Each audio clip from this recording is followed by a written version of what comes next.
Hola a todos, muchas gracias por acompañarnos el día de hoy. Este webinar sobre la dimensión tributaria del software. El día de hoy tenemos a don Mario Hidalgo, socio líder de impuestos de Grant Thornton, licenciado en Derecho, máster en asesoría fiscal, más 30 años de experiencia en Derecho Tributario, Litigio y Derecho Administrativo. Antes de comenzar, agradecerle su compañía y recordar algunas normas de orden. Por favor, mantener sus micrófonos apagados, al igual que sus cámaras, para poder mantener el silencio y el orden durante el webinar. En caso de necesitar hacer un comentario o una consulta, lo pueden dejar en el chat de este Zoom. O bien al finalizar se abrirá un espacio para que puedan levantar su mano y en orden se les va dando el espacio para que puedan hacer su comentario o consulta.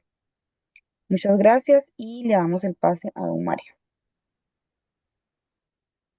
Bueno, muy bien. Muy buenos días a todas las personas que tienen la gentileza de acompañarnos esta mañana. Vamos a hablar un poquito o retomar el tema de la dimensión tributaria del software, así cuál es su tratamiento fiscal. Y el foco del día de hoy, pues como vamos a ver más adelante, está dado cuando yo eh, utilizo el software y mi proveedor es una empresa no domiciliada, ¿verdad? Cuando el software es vendido localmente, pues lo que vamos a conversar hoy no tiene mayor importancia porque quien presta el servicio o quien lo eh, permite su utilización y el cliente, proveedor y cliente, pues para uno es ingreso y para el otro es gasto y parte sin novedad. Entonces, realmente no tiene mayor complicación si hay que emitir un comprobante electrónico. Vamos a recordar que ahorita estamos con la versión 4.3 y a partir del 1 de septiembre pues vamos a migrar a la versión 4.4. Y esto es importante, ¿y por qué lo menciono? Porque en la versión 4.4 se adiciona una de las excepciones para utilizar la factura electrónica de compra para proveedores no domiciliados en el país. Entonces, hoy en día, cuando el software que utilizamos, el proveedor está radicado en el extranjero, pues tenemos la dificultad, tenemos el desafío de que a veces esta persona no, o la misma plataforma en Internet donde descargamos el software, no nos emite una factura o algo con cara de factura. Normalmente es una orden de compra. Y no, obviamente, por razones obvias, no es necesario que este documento pues cumpla con la legislación TICA porque quien lo está emitiendo no está domiciliado en el país. Entonces, con esta factura electrónica de compra vamos a poder emitir un comprobante que se va a nutrir a partir de la información que nos suministre nuestro proveedor, y eso nos va a ayudar a garantizar que el pago que nosotros hacemos por ese servicio sea aceptado como eh, no deducible del impuesto sobre las utilidades. Entonces, hago este comercial porque sí es importante que nosotros vayamos conversando con nuestros proveedores de factura electrónica para que estos cambios, y concretamente el que se refiere a el proveedor del extranjero, pues deba admitir y generar estos comprobantes. Otro tema importante es que si emitimos esta factura electrónica de compra en la versión 4.4 vigente a partir del 1 de septiembre, según la última modificación que nos ha anunciado la Administración Tributaria, esta estaba en junio, pero ahora va a suceder esto el 1 de septiembre. Y el otro tema es que nosotros tenemos que ir en adelante obteniendo cierta información básica del proveedor, como es su actividad, para homologarla con un código CABIL local y adicionalmente poder más o menos homologar la actividad que esa persona se dedica, ¿verdad? Entonces, por ejemplo, si es un servicio de almacenamiento en la web, bueno, ¿cuál es el código que nosotros vamos a utilizar código CABIS para esa factura electrónica de compra y nos va a pedir una serie de datos, ¿verdad?, de ese proveedor. Entonces, la sugerencia respetuosa es que si esta es nuestra situación, si este es nuestro escenario, si nosotros de manera rutinaria estamos pagando estos servicios al exterior, pues vayamos con tiempo obteniendo la información y teniendo claridad de cuáles los datos que voy a tener que alimentarle a esta factura electrónica de compra, ¿verdad? Otro tema importante, que no es el foco del día de hoy, pero también debemos tenerlo presente, es que la importación de servicios, según nuestra ley del impuesto al valor agregado, es hecho generador de ese impuesto. Entonces nosotros tenemos que autorrepercutir el IVA en esa factura, ¿verdad? La factura o la orden de compra que se emita del exterior no va a tener una casilla, no va a venir con IVA, porque esa persona no está sometida a la legislación costarricense. Sin embargo, nosotros sí debemos autorrepercutir el IVA, pagarlo nosotros mismos, IVA que nosotros vamos a recuperar cuando prestamos nuestros servicios con el 13% y el crédito se mata con el débito. En consecuencia, tiene un efecto neutro para nosotros, pero la formalidad debemos siempre cumplir.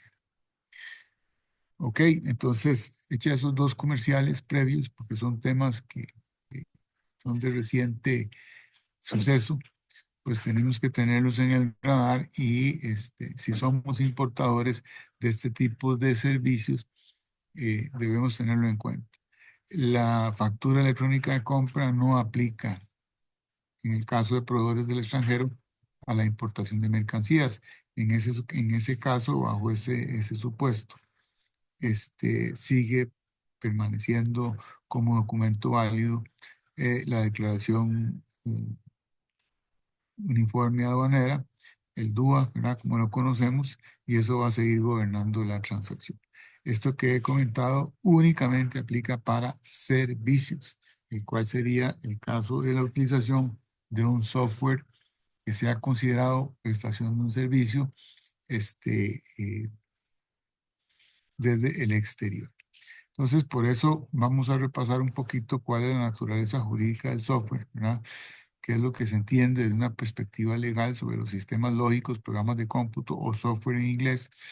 Vamos a entrar de lleno en el tratamiento tributario y esto nos obliga a ser un proveedor del extranjero a tocar base con el impuesto sobre remesas al exterior y cuál ha sido la posición de la administración tributaria y la normativa aplicable sobre este tema, teniendo en cuenta la publicación el 2 de octubre del 2023 del decreto legislativo 10.381 que vino a modificar el artículo primero de la ley de impuestos sobre la renta, que fue una ley que se dio en nuestro país con el propósito de sacar a Costa Rica de la lista negra y posteriormente de la lista gris, que es un efecto que ya entendemos que ocurrió. Entonces, esa sería la dinámica que vamos a observar el día de hoy y recordar, ¿verdad?, que según la doctrina más aceptada, basada en criterios técnicos, debemos tener claro una serie de conceptos básicos referentes a la naturaleza jurídica del software, ¿verdad? Entonces, por un lado, existen varias formas contractuales para disfrutar de los servicios o comprar mercancía relacionada con sistemas lógicos. Entonces, podemos encontrar en el medio la venta del software como tal, ¿verdad? Que es un contrato de venta de una mercancía. Hay algunos software que se consideran que es un producto, ¿verdad? Una mercancía, porque se venden a una infinidad de usuarios y esos usuarios, digamos, pueden hasta cierto punto parametrizar, ¿verdad? Eh, eh, ese programa de cómputo. Sin embargo, no tienen acceso a los códigos fuente ni tampoco pueden practicar ingeniería reversa sobre esos sistemas lógicos. Entonces, estos que se conocen como software mercancía, aunque ahora eso ya ha venido desapareciendo, por el tema de la piratería y el uso inadecuado de patentes y licencias, cada vez vemos menos este tipo de negociación, ¿verdad? Hoy en día más bien migramos a otro concepto que es el software as a service, ¿verdad? Que es cuando el sistema lógico yo lo utilizo a partir de una plataforma que no está residente en mi equipo de cómputo. Y entonces esa es la dinámica que hemos visto con mayor claridad y ahora se utilizan muchos sistemas de forma online, ya no habría que descargar, ¿verdad? Para los que somos más viejitos, si recordamos en la década de los 90, que fue más o menos cuando explotó el fenómeno de la Internet, al menos llegó aquí a Costa Rica. Yo sé que la Internet existe desde los años 60, pero cuando explota el tema aquí y aquellas sesiones que había que iniciar con Raxa por el monopolio y usar el teléfono en nuestras casas, que estaba siempre ocupado, y era toda una dinámica, ¿verdad? Las nuevas generaciones no recuerdan eso ni vivieron ese tema, la utilización de los modems, ¿verdad? Y ese tipo de cosas. Y era bastante complicado porque habían sistemas lógicos o programas de cómputo muy pesados que requerían de un ancho de banda que no se tenía muchas veces, no se tenía acceso a él y duraba mucho, ¿verdad? Yo me acuerdo cuando vino el Windows 98, sin hacerle propaganda a nadie, era todo un reto, ¿verdad? Y había gente que llegaban técnicos y tenían que estar con uno casi como que 24 horas para que se bajara dependiendo de la conexión a Internet. Bueno, esto ya es un tema del pasado. En casi ya más de 30 años, la dinámica comercial respecto al software es completamente otra.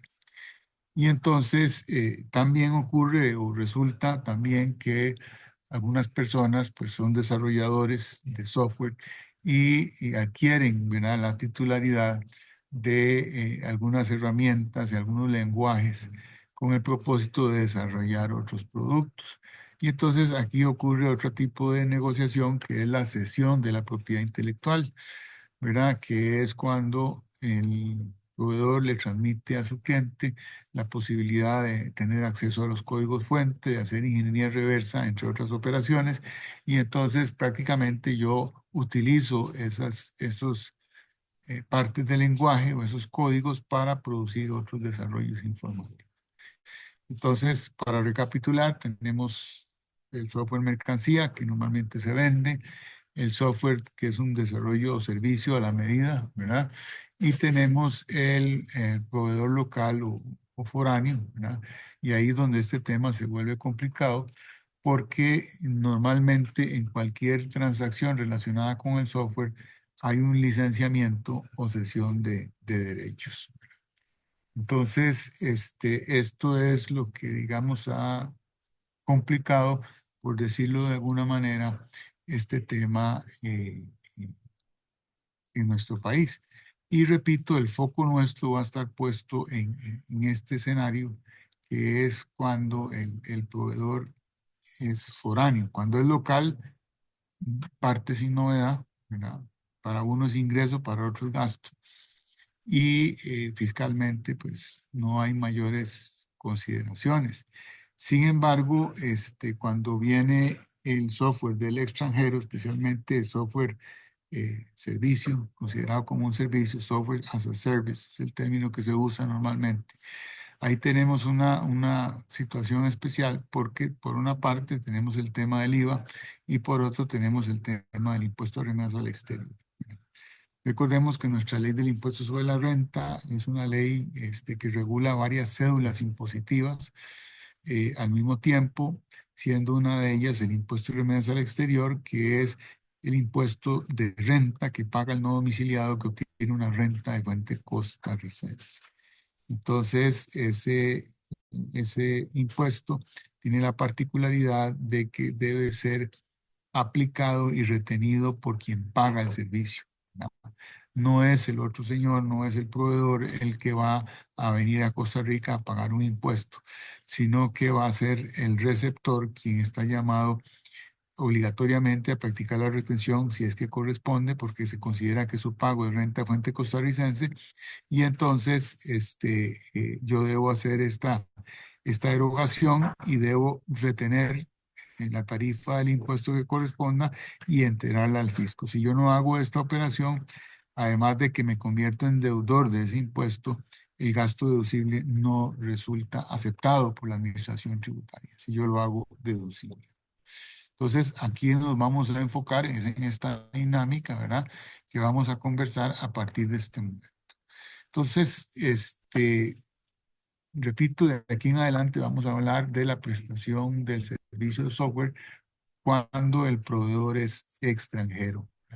Entonces, sobre esto, el artículo 53 de la Ley del Impuesto sobre la Renta, que se refiere al capítulo del impuesto de remedios al exterior, dice que esto está gobernado, ¿verdad? Nos dice la norma que este artículo 53, que para materializarse, ¿verdad? El hecho generador de este impuesto debe cumplirse con la existencia de una renta de fuente costarricense involucrada. En igual sentido, debe tomarse en cuenta lo dispuesto por el artículo primero, ¿verdad? Hoy modificado, de la ley, el cual se colige que nuestra ley del impuesto sobre la renta sigue el principio de territorialidad de la fuente. Entonces, entendido en esto, pues siempre muchas personas han discutido y han habido incluso procesos administrativos y judiciales sobre este tema, en donde lo que debemos analizar es si el pago se considera este, de fuente costarricense o no. Y dentro de la gama de servicios de naturaleza informática, en cuenta de los programas, pues existe una gran variedad de opciones, ¿verdad? O situaciones que pueden ser desde la venta del software mismo o la prestación del servicio.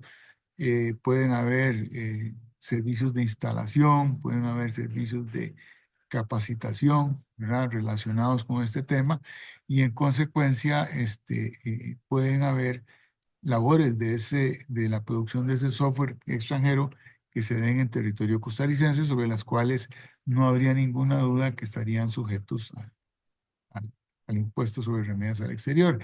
Sin embargo, aquellas actividades que se realizan fuera de Costa Rica, ¿verdad? Son las que generan dudas, son las que han generado siempre una discusión, y a mí me gusta empezar con una sentencia del año 2014 que ya pareciera ser eh, bastante viejita, pero rescata, ¿verdad? Lo que en algún momento algunos hemos sostenido. Y en esta sentencia dice: el solo hecho que la empresa ahora reciba o utilice en nuestro país los servicios que se prestan en el extranjero no es suficiente para concluir que las rentas que por estos se cancelen a la empresa prestataria o proveedora están sujetos a la retención del tributo, en este caso de remedios al exterior.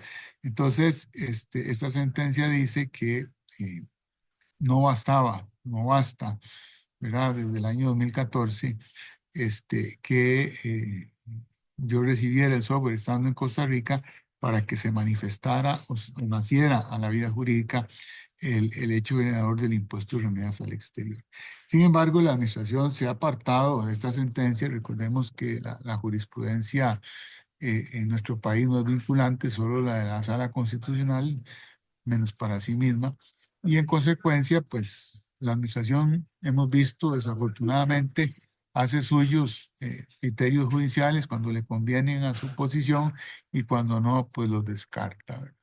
Entonces, hemos encontrado, ¿verdad?, que algunos operadores del derecho tributario consideran que el pago o atribución de los servicios de acceso a una plataforma informática, por ejemplo, en la nube vía Internet, se considera que no están sujetos al impuesto de remedios al exterior, porque es una actividad que ocurre enteramente en el extranjero, ¿verdad? Yo lo que hago es ingresar a esa plataforma y obtengo información.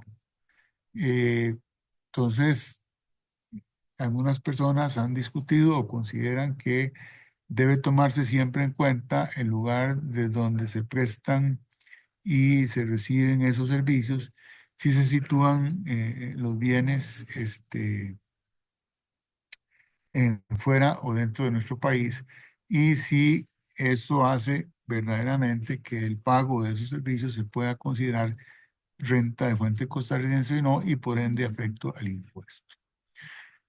Por otra parte, algunas personas también han entendido que, eh, y esto es la posición de la administración, ¿verdad? Que estos servicios de software brindados desde el exterior, pues se encuentran cobijados por los supuestos de vinculación especial del artículo 55 de la ley del impuesto de la renta, que son supuestos según los cuales, independientemente de dónde se preste el servicio, pues este se encuentra indefectiblemente afecto al impuesto de remesas, porque su pago se considera, independientemente de lo dicho anteriormente, eh, eh, se considera de fuente costarricense. Entonces, ¿cuál ha sido la posición de la administración tributaria históricamente? Bueno, la administración tributaria entiende, ¿verdad? Primero, ha acuñado varios criterios relacionados con este tema, eh, y dice que al tratarse muchos de estos servicios prestados en línea, ¿verdad? Y haber un beneficio en el país aplicando el artículo 54, inciso D, este, según su leal saber y entender, el pago de todos estos servicios se encuentra sujeto, y también ha acuñado desde el año 2002, 2003 en adelante el famoso criterio online o en línea, ¿verdad? Que cuando hay una prestación de servicio en línea se considera que hay un beneficio en el país, y ese beneficio provoca que el pago o retribución de ese servicio se considere de fuente costarricense. Y esa, desafortunadamente, ha sido la posición de la administración tributaria en los últimos años, ¿verdad? Y entonces considera la administración que al haber una utilización de ese sistema lógico, programa de cómputo en el país, la retribución que yo hago por el uso de esos servicios se considera que son de fuente costarricense, y por ende afectos al impuesto de remesas al exterior, utilizando, valga la redundancia, un criterio de empleo o utilización de estos servicios, lo cual la ley no menciona. Entonces, esto ha sido discutido, ¿verdad? En muchas ocasiones, en muchos foros, y el asunto se ha complicado un poquito más porque eh, cuando se emite el más reciente reglamento del artículo, perdón, del impuesto sobre la renta, en su artículo primero hay una definición de regalía que es la que aparece en pantalla, ¿verdad? Entonces, dice la definición reglamentaria que regalía constituye el derecho que generen pagos de cualquier clase por el uso de goce temporal de patentes, certificados de invención o mejora, marcas de fábrica, nombres comerciales, derechos de autor sobre obras literarias, artísticas o científicas, incluidas las películas cinematográficas y grabaciones para radio o televisión, así como los dibujos o modelos, planos, fórmulas o procedimientos y equipos industriales, comerciales o científicos, igualmente las cantidades pagadas por la transferencia de tecnología o informaciones relativas a experiencias industriales, comerciales o científicas u otro derecho de propiedad similar. Entonces, la administración, basada en esta norma, ¿verdad?, ha entendido que la retribución, en todos los casos, cuando yo utilizo software de un proveedor extranjero, consiste en el pago de una regalía, desnaturalizando el software, ¿verdad?, y convirtiéndolo propiamente en una creación, digamos, científica, y por ende, propios de la retribución de la regalía, en este caso como pago de propiedad intelectual. Entonces, cuando hay contratos de transferencia de tecnología, informaciones, experiencias industriales, comerciales, científicas, otro derecho similar, ¿verdad? Se considera que está pagándose una regalía, ¿verdad?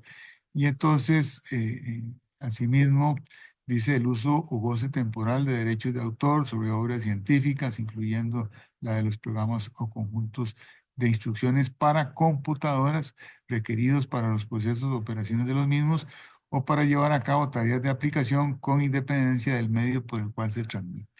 Entonces, así las cosas, ¿verdad? La administración tributaria entiende que cuando yo pago o retribuyo el uso de un sistema lógico o de una aplicación, como ya se ha aceptado en el idioma castellano por algunos, lo que estoy pagando yo es una regalía y por ende cualquiera de esos pagos estaría sujeto al impuesto sobre remesas al exterior, según reza el artículo 59 de la Ley del Impuesto sobre la Renta, y esto nos lleva a una tarifa del 25%. ¿Verdad? Entonces, la administración tributaria, de manera pacífica, basada en esta norma reglamentaria, que considera el uso o goce temporal de derechos de autor sobre obras científicas, incluyendo los programas o conjuntos de instrucciones para computadores, etcétera, se considera que su retribución es siempre una regalía. Habría que impugnar este reglamento en su legalidad, ¿verdad? Para decir que eso no es correcto, pero tendríamos que ir a un juicio para darle vuelta a esta situación, ¿verdad? Entonces, esto nos lleva a la siguiente conclusión, ¿verdad? Desafortunadamente, según la óptica de la Administración Tributaria y basada en esta norma reglamentaria, cualquier pago hecho a proveedores extranjeros se considera sujeto al pago del impuesto de remedios al exterior, eh, sin que interese si hay desplazamiento o no al suelo costarricense del proveedor. Por otra parte, se asimila el pago de una licencia por el uso del sistema lógico al pago de una regalía. Y recordemos que aún en el caso del software gratuito, tenemos que pagar una regalía o aceptar un acuerdo de uso de esa propiedad intelectual. Y entonces la administración considera que cualquier pago que haga yo por un sistema lógico, se asimila al pago de una regalía, lo cual elimina cualquier tipo de discusión sobre el tema de territorialidad, ¿verdad? Y en consecuencia, la retribución por el uso o autorización de uso en un sistema lógico se entiende que corresponde al pago de una regalía, es decir, que ese pago o retribución es por el uso de esa propiedad intelectual sin importar lo que diga el acuerdo de licencia, ¿verdad? O sea, esta situación o no, pues esa es la posición de la administración tributaria. Entonces, con esta norma reglamentaria, que es este artículo primero, se pretende zanjar una discusión que ha existido por años sobre el particular, ¿verdad? Según la cual cualquier pago, ¿verdad? O retribución por el uso del software por parte de proveedores en el extranjero está sujeto al pago del impuesto de remedios al exterior. Entonces, esto nos lleva a las siguientes consideraciones, ¿verdad? Eh, Está el licenciamiento en todos los casos grabado, ¿verdad? ¿Es el licenciamiento realmente la retribución de propiedad intelectual? Eh, ¿Es verdaderamente un licenciamiento un sinónimo de pago de una regalía? Pues la administración tributaria entiende que esto es así, ¿verdad? Y que hay una especie de gravamen automático de parte del impuesto de remedios al exterior cada vez que yo utilice un servicio de software, ¿verdad? Entonces, en conclusión, a los ojos de la administración tributaria, este, cualquier pago que yo haga por concepto de licenciamiento estaría sujeto a un 25%, que es un impuesto de remedios al exterior, salvo que mi proveedor pues esté en alguna de las tres jurisdicciones con las cuales tenemos tratado para impedir la doble imposición internacional, que es con el Reino de España, la República Federal Alemana y los Estados Unidos mexicanos. Tenemos acuerdos con otros países para intercambio de información, pero para mitigar realmente el doble impacto de la tributación, pues solo con esos tres países. Ahí bajamos de un 25 a un 10%. Si ese fuera el caso, ¿verdad? Si nuestro proveedor está en Estados Unidos, si nuestro proveedor está en otra jurisdicción distinta a las tres ya mencionadas, pues estos tratados no desplegarían sus efectos.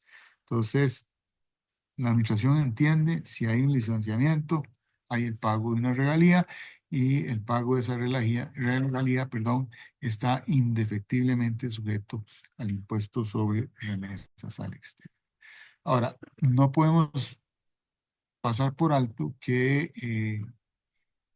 en el año 2023 se publicó el decreto legislativo, el 2 de agosto de ese año, donde identificado, conocido como 10.381, que fue una ley que se preparó y se aprobó para que Costa Rica pudiera salir de la lista gris y negra que tenían los estados europeos al haber encontrado dos situaciones en nuestro sistema tributario costarricense.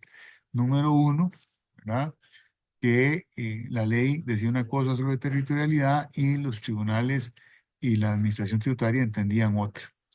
Entonces necesitamos, ¿verdad?, de un tercero que nos viniera a enmendar la plana y nos dijeran, qué raro, nosotros vemos esta diferencia, pero pareciera que la administración tributaria ha hecho una serie de interpretaciones extensivas y no van de la mano con lo que dice la ley. Entonces, bueno, lo que los jueces no quisieron reconocer y lo que la administración tributaria no quiso reconocer, tuvo que ser la Comunidad Europea la que nos lo vino a decir, ¿verdad? Y el otro tema era que por el principio de territorialidad que teníamos en el país, hecha la anterior precisión, pues se prestaba para que empresas europeas sin sustancia en nuestro país pudieran lograr una doble exención, dejando de pagar impuestos en su país de origen y tampoco en Costa Rica. ¿Verdad? Entonces, por eso se construye esta ley, que más o menos siguió la propuesta uruguaya, que también utilizó Uruguay, que tiene una situación parecida a la nuestra desde la perspectiva de territorialidad, y se emite esta ley, ¿verdad? Y entonces, esta ley se ha interpretado como una especie de eh, interpretación auténtica, ¿verdad?, del principio de territorialidad sobre la fuente. Y entonces, algunas personas han entendido que desde la promulgación de esta ley, todos estos criterios que ha emitido la Administración Tributaria, pues han caído no solo en desuso, sino que deben ser eh, inmediatamente modificados. Y por más respetable que sea la posición, pues no podemos negar tampoco que la Administración Tributaria ya ha emitido oficios donde dice que eso no es así, ¿verdad? Entonces, tenemos las siguientes interrogantes, ¿verdad? Eh, ¿Cómo debe entenderse para aquellos casos que se dieron antes del 1 de julio del 2019, ¿verdad? Que es lo que ha dicho nuestra jurisprudencia patria, la Sala Primera de la Corte Suprema de Justicia, cuando analizó este tema, un tema relacionado con los bancos, dijo, mire, la territorialidad hasta el 1 de julio es una cosa, la territorialidad del 1 de julio del 2019, cuando entra fortalecimiento y las modificaciones que ésta hizo sobre la ley de renta, a la fecha de la sentencia es otra, ¿verdad? Porque es 1 de julio del 2019 al 2 de octubre del 2023 cuando se da. Entonces, la sala dice, una cosa es la territorialidad antes del 1 de julio, otra cosa es la territorialidad del 1 de julio del 2019 al 2 de octubre del 2023 y otra cosa debería ser la territorialidad a partir del 2 de octubre del 2023. Entonces la sala se lava las manos y dice, bueno, yo como estoy conociendo de un caso antes del 1 de julio, yo le doy la razón a la administración tributaria y así resolvió la sala primera.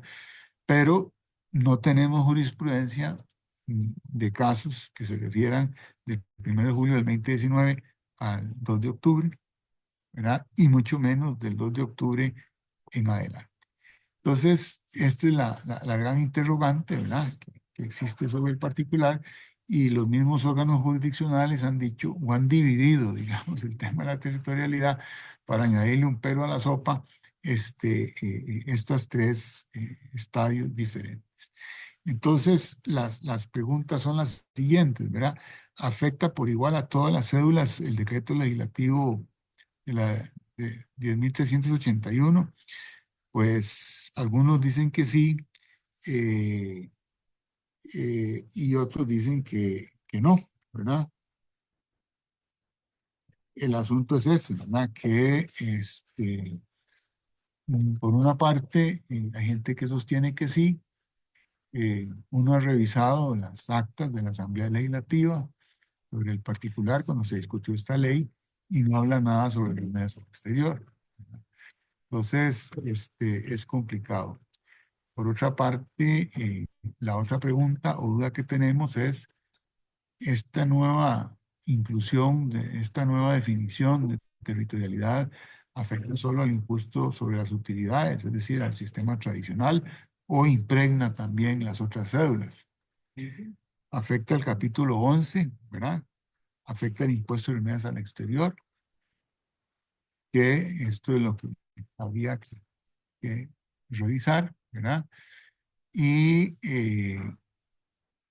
la posición de la administración es que no, ¿verdad? La posición de la administración tributaria es que esto solo afectó el título primero y el capítulo 11, no así el apartado referente al impuesto sobre remesas al exterior.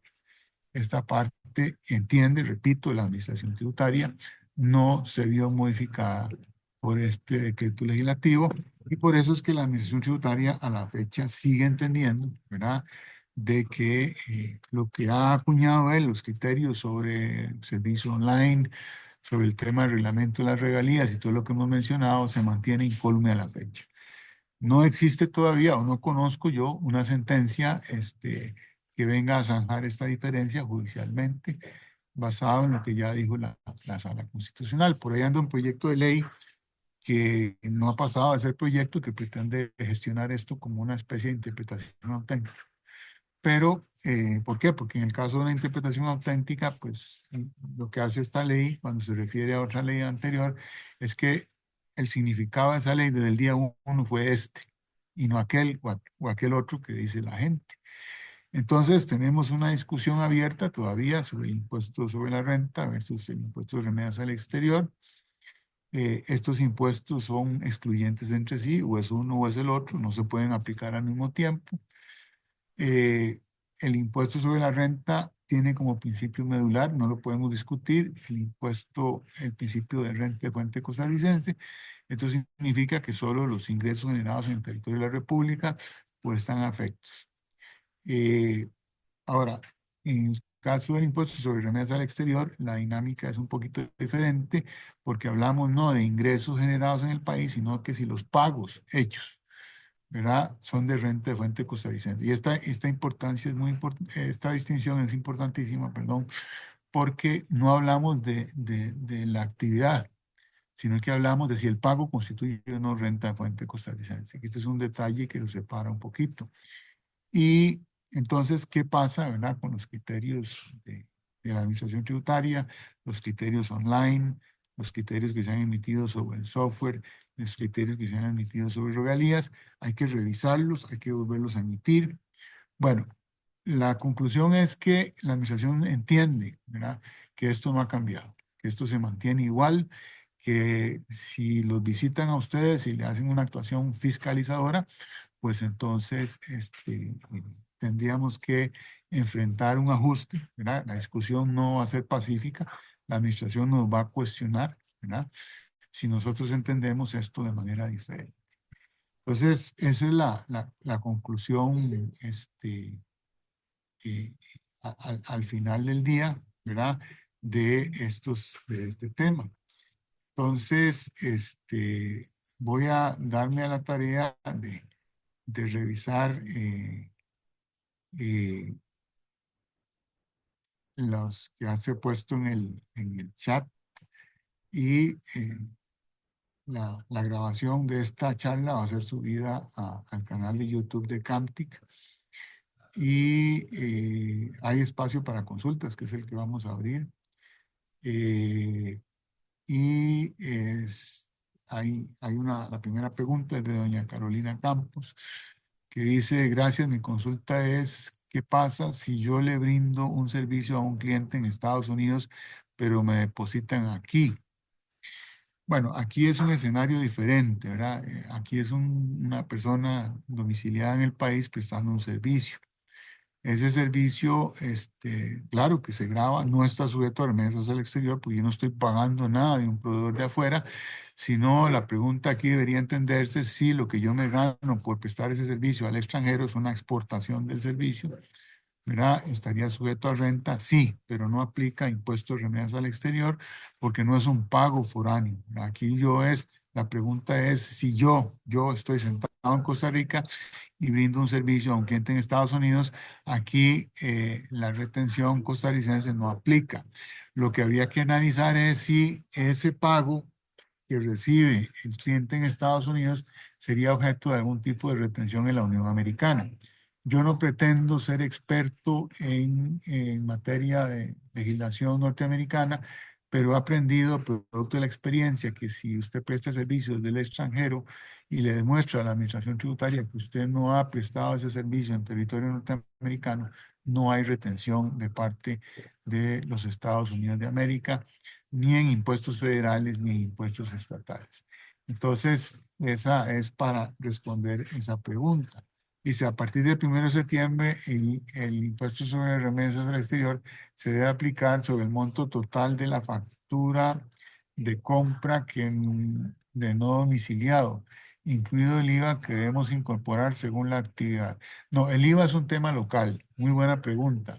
El IVA es un tema local, ¿verdad? Entonces, la retención no se aplica solo sobre el monto de la factura y recordemos que el IVA lo autorrepercuto yo porque la factura del extranjero no viene con IVA. Entonces, excelente pregunta y muchas gracias.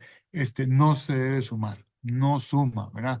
A Deyanira Toledo, muchas gracias, pero no se suma. Yo lo aplico sobre el monto de la factura electrónica de compra si la quiero emitir o la factura que me emitió la persona del extranjero, que no va a llevar IVA. Esa factura no trae IVA porque él no está sujeto, no está sometido a la legislación costarricense. Después tenemos, mi consulta es, ¿puedo no aplicar la retención sobre estas compras del exterior y simplemente considerar el gasto como no deducible? Gracias a don Maynor Díaz. Sí, muy buena pregunta. Una cosa no elimina la otra, ¿verdad? Si usted no aplica la retención, lo haga usted gasto deducible o no, igual el fisco se la va a cobrar, ¿verdad? Si el fisco considera en su infinita sabiduría que eso está sujeto a la retención, pues se lo van a tratar de cobrar a usted. Y si pasó el gasto como no deducible, pues no pasa nada porque no fue deducible. Si usted lo pasó como deducible, se le van a rechazar el gasto. Pero ese gasto usted lo recupera en el momento, ¿verdad? En el momento que usted entera al fisco la retención y en el periodo que le hicieron el ajuste. Dice, y si puedes repetir los tres países con los que el porcentaje, sí, con mucho gusto, son España, México y Alemania. Son los tres países con los que tenemos un tratado para mitigar la doble imposición internacional. Hay otros acuerdos que andan dando vueltas por ahí, pero son de intercambio de información, y hay otros recientes con Emiratos Árabes y Ecuador, se firmó uno recientemente, pero no tiene la misma finalidad que es evitar la doble imposición internacional. Entonces, si tenemos proveedores de España, Alemania o México, la tarifa baja de un 25 a un 10%, ¿verdad? Dice, ¿cuáles son las implicaciones cuando yo soy el que vendo el servicio del exterior? Ninguna, ¿verdad? Recuerde que usted lo que hace es una factura de exportación y no lleva IVA, está exportando porque el servicio se consume fuera del territorio eh, costarricense, entonces no hay impacto del IVA. Y usted tributa en Costa Rica por los ingresos obtenidos. Si es a algunos países, ¿verdad? Algunos países tienen impuestos de remesas al exterior que le podrían a usted, cuando su cliente le paga desde el extranjero, le podían practicar alguna retención. Si este es el caso, ¿verdad? La mala noticia es que esa retención soportada por el pago que le hicieron a usted no es acreditable ni deducible en Costa Rica. Dice ejemplo, soy una empresa en Costa Rica y le vendo servicios de desarrollo a una empresa en Centroamérica u otra latitud. Bueno, ese es el caso que ya analizamos. No lleva IVA esa factura, es una exportación, pero debemos tener muy claro a qué jurisdicción le estoy vendiendo, porque algunos países casi que aplican una remesa automática, ¿verdad? O sea, que me va a llegar menos plata. En costarricense me va a llegar menos plata y ese impuesto soportado, lo cual es una barbaridad, pero así está la ley, no se puede acreditar ni deducir del impuesto. ¿Qué sucede si uno quiere licencia de software para revender en el país? Debo, me imagino que debo pagar IRE. Sí, sí, sí, correcto. Vamos a ver. Si yo voy a revender, la transacción debe ser analizada en dos momentos diferentes. Momento uno, ¿verdad? Cuando yo compro esa licencia o adquiero esa licencia, ahí hay remesas al exterior. Pero cuando yo se la vendo al cliente local, entonces no habría remesa porque es una transacción entre locales. Pero sí, desafortunadamente, a la luz de los criterios de la administración tributaria, habría IRE en el primer movimiento. Si el servicio es de un proveedor no domiciliado, pero ese servicio se consume en el exterior, pero se paga desde Costa Rica, aplica el IRE. Bueno, Adriana Díaz, excelente pregunta. No, no aplica. ¿Verdad? Aquellos servicios que se consumen íntegramente en el extranjero. ¿Verdad? Qué sé yo, yo contrato a alguien para que me inscriba una marca comercial en algún país o para que me ayude con un proceso de logística. Esos son los casos que la administración casi de manera unánime y pacífica ha aceptado que no llevan remesas al exterior. Pero el servicio tiene que haberse desplegado y consumido íntegramente en el extranjero. Y aquí no habría repercusión del IVA. Ojo, no hay repercusión del IVA porque el servicio se consume fuera del territorio de la República. Y dice, por favor, me indica cuándo publican el video en YouTube en los próximos días. Las remesas que aplican tienen en todos los países el mismo porcentaje y se aplican para cualquier monto.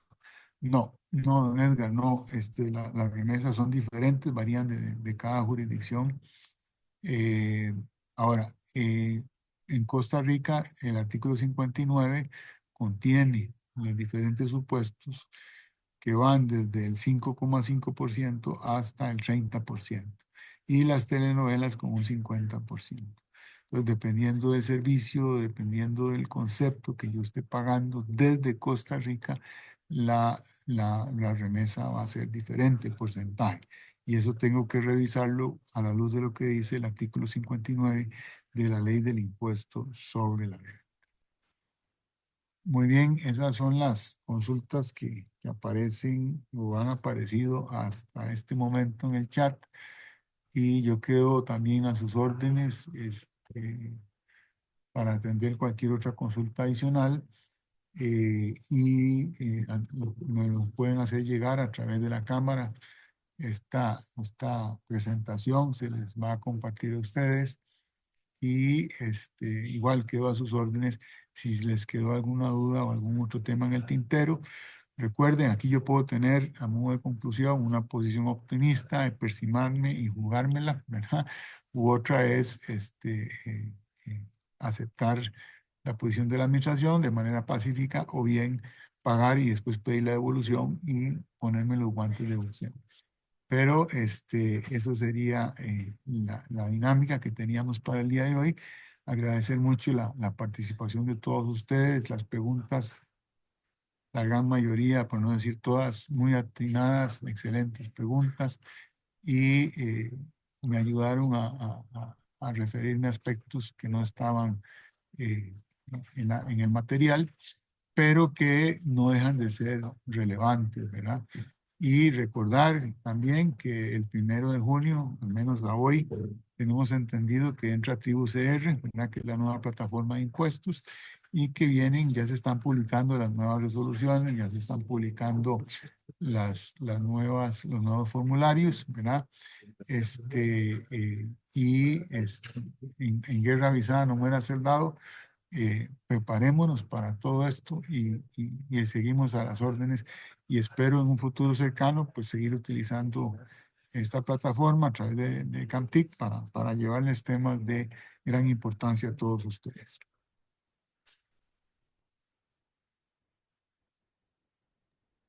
Bien, si no hay más consultas, Entonces, le agradecemos a don Mario por su espacio, su tiempo y su excelente presentación y calidad de información compartida y a todos los presentes por habernos acompañado.